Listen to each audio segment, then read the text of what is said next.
Приветствую всех! Несмотря на то, что грибной сезон закончился, я, как обещал, продолжу грибную тему. И сейчас я вам покажу очень простой наш семейный рецепт супа из сушеных белых грибов, который готовила моя прабабушка, готовила моя бабушка, готовит моя мама, ну и я, а теперь, надеюсь, будете готовить и вы.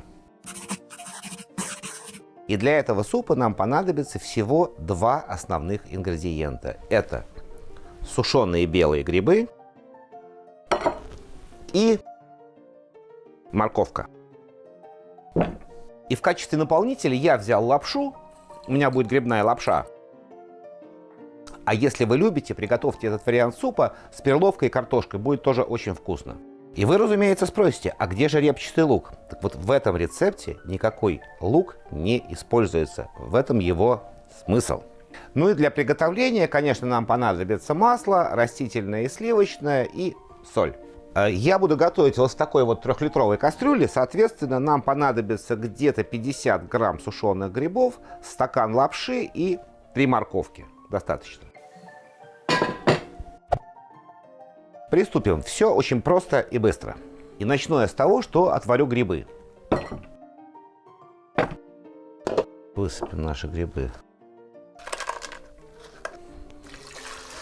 Залью полностью водой и поставлю варить.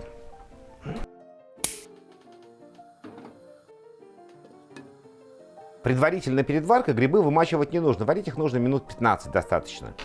Так, сниму пену. Грибы сварились, достаем и аккуратно перекладываем в миску. Выключаю нагрев и даю бульону немного отстояться, чтобы взвесь, сок, камни или земля, которая была у нас в грибах, опустилась на дно, и мы сейчас это все сольем. Бульон будет идеально чистым, а вся взвесь останется на дне. Промываю кастрюлю, возвращаю ее обратно на плиту и переливаю наш бульон. Теперь я почищу морковку.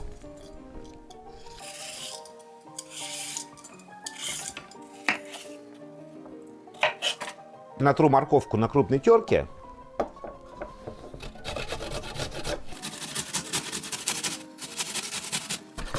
Вот так будет достаточно уже. Теперь нам нужно нарезать грибы. Не крупно, не мелко. Небольшими такими соломочками.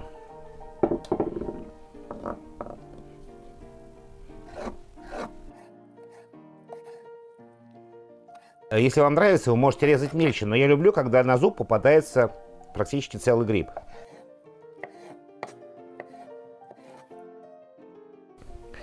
И отправляем в миску. Теперь мы будем их обжаривать вместе с морковкой.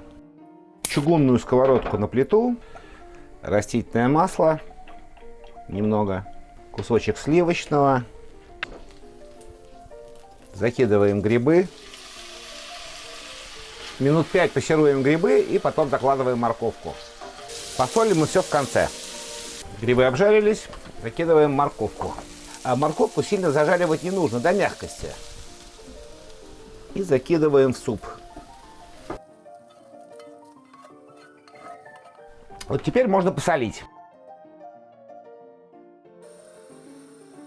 Так, попробуем. Накрываем крышкой и оставляем томить минут на 10 перед тем, как засыпать лапшу. И теперь лапша. И варим до готовности лапши минут 6-7. Если вы делаете суп с перловкой, то ее нужно предварительно отварить.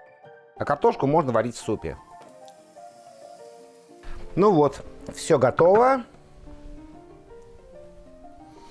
О, Господи, запах потрясающий. Чисто грибной запах. Вот почему мне нужен лук. Потому что лук отбивает вот эту вот грибную красоту всю. Большой половник.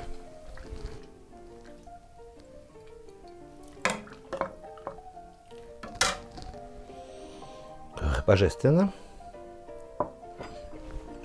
И теперь много сметаны. Этот суп очень любит сметану.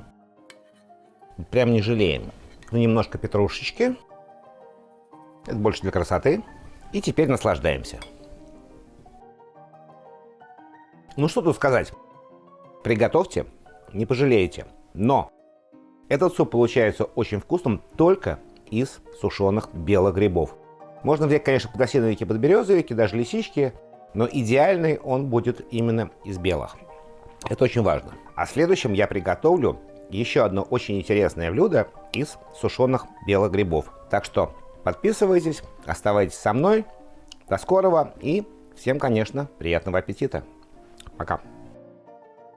В последнее время для сушки грибов я использую исключительно вот такое вот чудо советских нанотехнологий, которое называется сушилка электрическая. Я перепробовал много способов сушения грибов и остановился на этом, потому что самое главное преимущество этого девайса в том, что грибы мы можем смело мыть, и они отлично высыхают.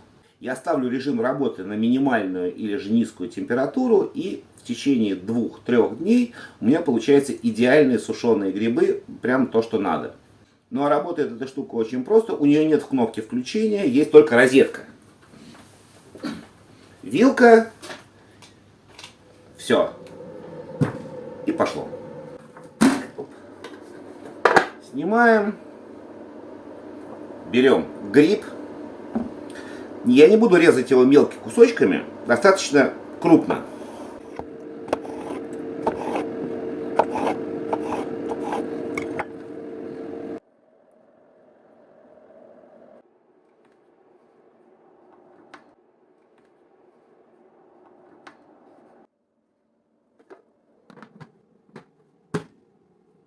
День, 2, может быть 3, все будет готово. Единственное, что нужно будет периодически раз в 6-7 часов менять эти штуки местами, чтобы они все высыхали одновременно. Все.